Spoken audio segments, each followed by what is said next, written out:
Hello दोस्तों, मेरा नाम प्रियंका है और मैं एक आईटी कंपनी में जॉब करती हूँ। मैं एक बहुत ही सुंदर सी लड़की हूँ। मेरी उम्र 25 साल की है। मैं अभी तक सिंगल ही हूँ, पर कुछ दिनों से हमारी ही कंपनी में काम करने वाला रोहन मुझे पसंद करने लगा था। हम दोनों साथ में ही काम करते थे और काफ़ी वक्त एक दूसरे के साथ बिताए थे।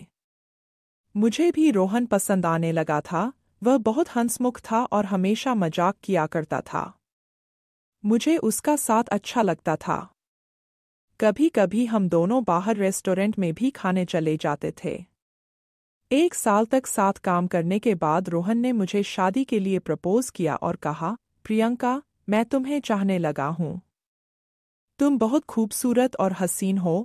मेरी जिंदगी में आकर मेरी जिंदगी को संवार दो। क्या तुम मुझसे शादी करोगी? मैंने खुशी खुशी उससे शादी के लिए हाँ कर दी थी और वह रिश्ता लेकर मेरे घर पर आ गया। मेरे पूरे घर वालों को रोहन बहुत पसंद आया था। वो बिल्कुल वैसा ही लड़का था जैसा मेरे माता पिता को चाहिए था। रोहन के घर वालों को भी मैं पसंद आ गई थी। हम दोनों के परिवारों की रजामंदी से हमारी शादी तय हो चुकी थी। शादी का मुहूर्त 20 दिन बाद का निकला था। घर पर शादी की तैयारी जोरों शोरों से चल रही थी, पर मैं अभी भी ऑफिस जा रही थी। मैंने सोचा था कि शादी के 2 दिन पहले ही छुट्टी ले लूंगी क्योंकि प्राइवेट कंपनी में छुट्टी मिल पाना थोड़ा मुश्किल होता है। मम्मी पापा ने कहा था कि तुम तैयारियों की टेंशन मत लो, सब आराम से हो जाएगा, इसलिए मैं बिंदास थी और सारी तैयारी मेरे घर वाले ही कर रहे थे। मेरे भैया तो बात बात पर मेरा मजाक उड़ा रहे थे, पर मैं अंदर ही अंदर खुश थी कि अब मेरी जिंदगी में एक नया मोड़ आएगा। मेरे अकेलेपन भरी जिंदगी में अब मुझे प्यार मिलने वाला था और जिस चीज़ की ज़रूरत हर इंसान को होती है वह चीज़ भी मिलने वाली थी। अब मैं रोहन के ख्यालों में ही खोई रहती थी। रोज़ रात को फ़ोन करके रोहन मेरे साथ सुहागरात की बातें करता था और मैं उन ख्यालों में डूब जाती थी। मेरे ऑफिस के लोग भी हम दोनों को लेकर मजाक किया करते थे। सब कुछ सही चल रहा था, लेकिन मेरी जिंदगी में एक नया तूफान आने के लिए इंतजार कर रहा था, जिससे मैं बिल्कुल अनजान थी। एक तरफ जहां मैं रोहन और मेरी नई जिंदगी के नए सपने देखने लगी थी, वहीं दूसरी तरफ मेरी जिंदगी में भूचाल आने को तैयार था। और मुझे पता नहीं था कि वह मुझे इस तरीके से मसल कर रख देगा। एक दिन रोहन ऑफिस नहीं आया था क्योंकि उसकी तबीयत खराब थी। इसी वजह से मुझे ऑफिस में ज्यादा काम करना पड़ रहा था। काम खत्म होते होते रात के 10 बज चुके थे।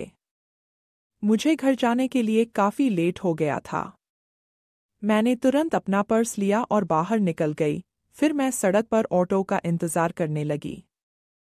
लेकिन तभी मौसम खराब होने लगा और बारिश शुरू हो गई। खड़े होने के लिए कोई जगह नहीं थी, इसलिए मैं बारिश में ही भीग रही थी। इतनी रात हो जाने के कारण मुझे कोई ऑटो भी नहीं मिल पा रही थी। मैं बहुत देर तक ऑटो का इंतजार करती रही। मैं अब खड़ी खड़ी परेशान होने लगी थी। मैं बुरी तरीके से भीग चुकी थी कि तभी मेरे सामने एक बड़ी सी कार आकर खड़ी हो गई। कार की खिड़की से एक नौजवान ने कहा, गाड़ी के अंदर आ जाओ, बारिश में खड़ी रहोगी तो बीमार पड़ जाओगी। मैंने उसे देखा तो मैंने उसे पहचान लिया। यह मेरे ऑफिस का नहीं था, बल्कि मेरे सामने वाले ऑफिस में काम करता है। कई बार लिफ्ट में आते जाते मैंने उसे देखा है। जब भी लिफ्ट में मैं उसके साथ अकेली होती हूँ, तो वो मेरी तरफ चुपके से देखता रहता है। एक बार मैं ऑफिस के बाद ऑटो का इंतजार कर रही थी कि तभी यह नौजवान मेरे पास आ गया था। उसने उस दिन भी मुझे लिफ्ट ऑफर की थी, पर तभी उधर से रोहन अपनी बाइक लेकर आ गया था और मैं उसके साथ चली गई थी। वह काफी देर तक हम दोनों का पीछा करता रहा था, पर आज तो रोहन भी नहीं है और यह लड़का मुझे फिर से लिफ्ट ऑफर कर रहा है। मैंने सोचा किसी अजनबी से लिफ्ट लेना सही नहीं रहेगा। यह सोचकर मैंने उसे मना कर दिया और कहा, थैंक यू, पर मैं ऑटो का इंतजार कर लूंगी। इतने में वह नौजवान भागता हुआ बाहर निकल आया और कहने लगा कि रात के 11 बज चुके हैं। इतनी रात को तुम्हें कहीं ऑटो नहीं मिलेगा। मौसम बहुत खराब है और इतनी रात को किसी लड़की का ऐसे अकेले खड़े रहना भी सेफ नहीं है। तुम प्लीज मेरे साथ चलो। अब वो वही खड़े होकर मेरे जवाब का इंतजार करने लगा। मैंने थोड़ा सोचा समझा और फिर मुझे लगा कि इसकी मदद ले लेनी चाहिए। मैं उसकी गाड़ी में बैठ गई। उसने कहा, तुम तो बुरी तरीके से भीग चुकी हो, मेरा घर सामने ही है, चलो पहले अपने कपड़े बदल लो, फिर मैं तुम्हें घर ड्रॉप कर दूंगा। मैं ठंड से कांपने लगी थी। वो मुझे अपने घर लेकर चला आया और तुरंत ही उसने मुझे एक टॉवल पकड़ा दिया। उसके बाद वह मुझे अपने कमरे में लेकर आ गया और अपना एक शर्ट पैंट मुझे दिया और कहा, इसे पहन लो। वह कमरे से बाहर चला गया था। मैं अपने जिस्म को पोंछ रही थी कि तभी मुझे सामने पड़ा हेयर ड्रायर नजर आया। मैंने सोचा पहले अपने गीले बाल सुखा लेती हूँ, क्योंकि अगर मेरा सिर गीला रहता है तो मुझे सिर दर्द होने लगता है। मैंने धीरे धीरे अपने बाल सुखाना शुरू किया और बाल सुखाते सुखाते थोड़ा ज्यादा टाइम लग गया। फिर मैं अपने सारे गीले कपड़े उतारकर अपने शरीर को पोंछने लगी कि तभी वह लड़का कमरे के अंदर आ गया। उस वक्त मैंने कुछ भी नहीं पहना हुआ था। मैं सर से लेकर पाँव तक नंगी थी और उसने मुझे इस हाल में देख लिया था। एक पल तो वह मुझे देखता ही रह गया, लेकिन अगले ही पल सॉरी करके दरवाज़ा बंद कर दिया। मेरी हालत तो बहुत खराब हो चुकी थी। एक नौजवान लड़के ने मुझे इस हाल में देख लिया था। मैंने तुरंत शर्ट पहन लिया, लेकिन उसका पैंट मुझे नहीं आ रहा था, तो मैंने टॉवल लपेट लिया। उसके बाद जब मैं बाहर निकली तो उसने कहा, मुझे माफ़ करना पर मैं तो दरवाज़ा खटखटा के आया था, तुमने जवाब क्यों नहीं दिया? तब मुझे ध्यान आया कि उसने दरवाज़ा तो खटखटाया था, पर मैं इतनी डिस्टर्ब थी कि कुछ कह ही नहीं पाई। मैंने कहा, जो भी हुआ वो मेरी ही गलती थी, मेरा ही ध्यान कहीं और था। मैंने कहा, तुम्हारी पैंट मुझे नहीं आ रही है। उसने कहा, फिक्र मत करो, तुम्हारे कपड़े मैंने वॉशिंग मशीन में डाल दिए हैं। इसमें पूरी तरीके से कपड़ा सूख जाता है। आधा घंटा लगेगा, उसके बाद अपने कपड़े पहनकर तुम आराम से घर जा सकती हो।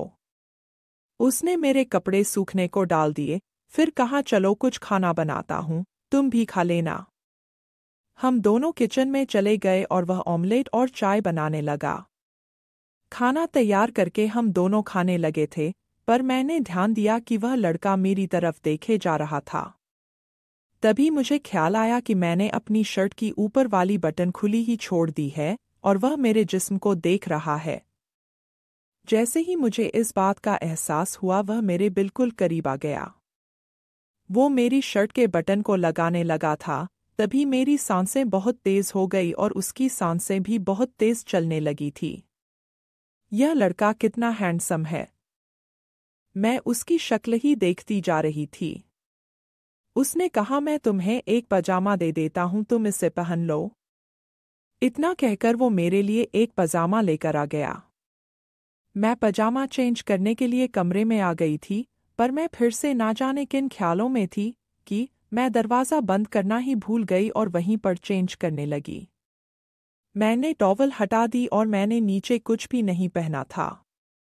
वह वहीं पर खड़ा होकर मुझे देख रहा था। मेरे पजामा पहनने से पहले ही वह मेरे पास आ गया और मुझे अपनी बाहों में भरकर मेरे होठों को चूमने लगा। मैं बहकने लगी। उसने मुझे बिस्तर पर लिटा दिया। हम दोनों की ही सांसें तेज चलने लगी थी। वह मुझे बेतहाशा चूमने लगा था और मैं उसके प्यार में ढलती जा रही थी। न जाने कैसा खुमार छाया कि मुझे किसी भी चीज़ का होश नहीं रहा। वो मुझे चूमते हुए मेरे शर्ट के बटन खोलने लगा। किसी लड़के ने मुझे पहली बार किस किया था। रोहन ने भी मुझे आज तक किस नहीं किया था, बस मेरा हाथ पकड़ा था। रोहन का ख्याल आते ही मुझे याद आ गया कि मेरी शादी होने वाली है। पर अब मैं इस रोमांचक सफ़र के उस मोड़ पर पहुंच चुकी थी कि चाहकर भी अपने आप को रोक ना पाई। उसने धीरे धीरे मेरे शर्ट की सारी बटनें खोल दी। मैं उसकी प्यार की गहराई में डूब गई। आधे घंटे तक हम सुध बुध खोकर मोहब्बत करते रहे। लेकिन तभी अचानक मुझे लगा कि यह मैं क्या कर रही हूँ। यह सोचते ही मेरी आंखों से आंसू निकल आए। मैंने कहा, यह क्या कर रहे हो? मैं तो तुम्हें जानती तक नहीं हूँ। उसने कहा, मैं आकाश हूँ, आकाश सिंघानिया। यह नाम सुनते ही मैं चौंक उठी, क्योंकि मेरे बगल वाले ऑफिस का सीईओ आकाश सिंघानिया है। यानी कि यह एक काफी रईस लड़का है, और ये कहीं मुझे जानता तो नहीं? क्योंकि हर वक्त यह मुझे अपनी बिल्डिंग के आसपास मिल जाता है और मेरे साथ रोज लिफ्ट में एक साथ ही चढ़ता उतरता है। लेकिन मैंने कभी उस पर ध्यान नहीं दिया था। मैंने कहा, रुक जाओ, इससे ज्यादा कुछ नहीं करो। हालांकि मैं खुद को ही रोक नहीं पा रही थी, पर शायद वह मेरी आंखों में आंसू देखकर रुक गया और कमरे से बाहर चला गया। उसने अपनी हद पार नहीं की थी और मेरी इज्जत सही सलामत थी। मैं जल्दी से उठी तो देखा मेरे गीले कपड़े सूख चुके हैं। मैंने जल्दी से अपने कपड़े पहन लिए और बाहर आ गई। आकाश मुझसे नजरें नहीं मिला रहा था, पर मैं उससे बात करना चाहती थी। वह मेरी तरफ बिना देखे बोला, चलो प्रियंका, तुम्हें घर ड्रॉप कर देता हूँ। हम दोनों कार में बैठ गए। मैं चाहती थी कि आकाश मुझसे बात करे, जो कुछ भी हमारे बीच में हो चुका है उसके बारे में कुछ तो कहे, पर वह तो मुझसे नजरें तक नहीं मिला पा रहा था। मेरे घर के पास आकर वह रुक गया और बोला, चाहो तो छाता ले जा सकती हो। मैं उसकी तरफ देखने लगी थी तो उसने अपना पर्स निकाला और अपना कार्ड मुझे दे दिया। मैं कार्ड को हाथ में लिए उसके कुछ बोलने का इंतजार करने लगी, पर वह खामोश रहा। अचानक ना जाने मुझे क्या हुआ, मैं उसके करीब चली गई और उसके होठों पर किस किया। वह मेरी तरफ प्यार भरी नज़रों से देखता रहा। मैं कार से उतरकर अपने घर आ गई थी। अपने बेडरूम में जाकर आधे घंटे तो मैं यही सोचती रही कि आज क्या हो गया। तभी उसका कार्ड मैंने देखा तो उसमें उसका फ़ोन नंबर था। बिना सोचे ही मैंने उसके नंबर को डायल किया।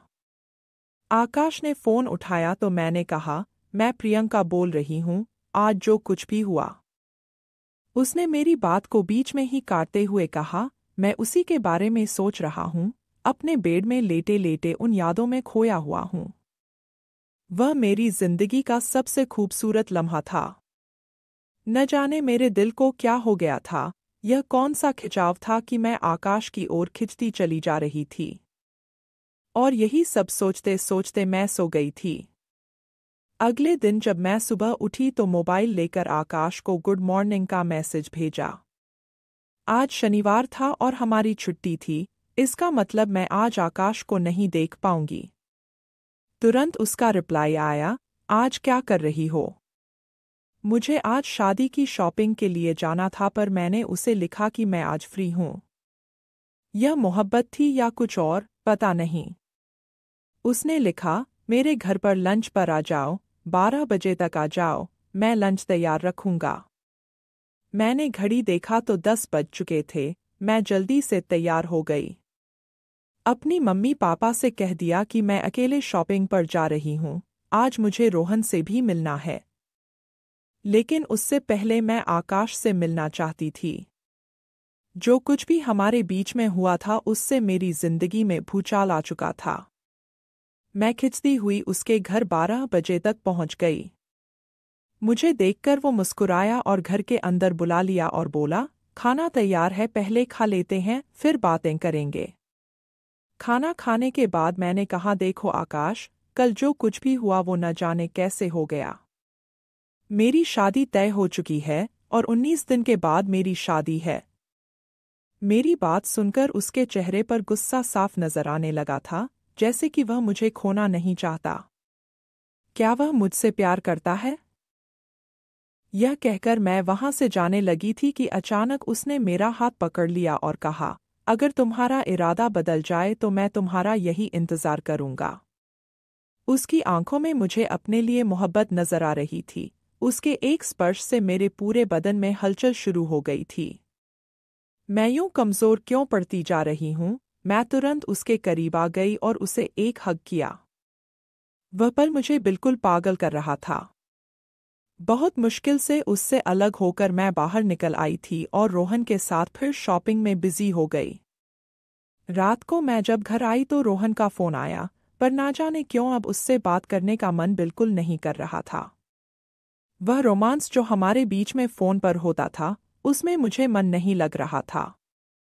मैंने कहा, रोहन मैं बहुत थकी हुई हूँ, कल बात करते हैं, और इतना कहकर मैंने फ़ोन रख दिया।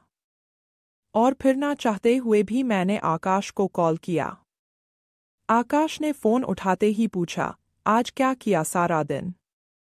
मैंने कहा, मैं रोहन के साथ शादी की शॉपिंग में बिजी थी, तुमने क्या किया?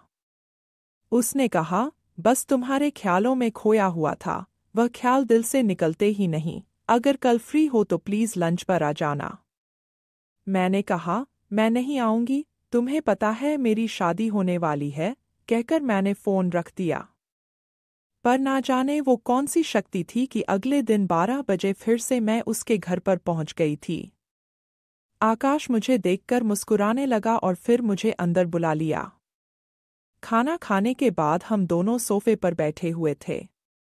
अचानक वह मुझ पर टूट पड़ा और मुझसे प्यार करने लगा। मुझे चूमने लगा और बोला, तुम तो कह रही थी कि मैं नहीं आऊंगी, तो फिर कैसे आ गई? क्या तुम भी वही महसूस करती हो जो मैं करता हूँ? तो फिर यह दूरी क्यों? आओ इस दूरी को मिटा देते हैं। उसकी बातों में मैं मदहोश होने लगी थी, मैं उसके प्यार को महसूस करने लगी थी।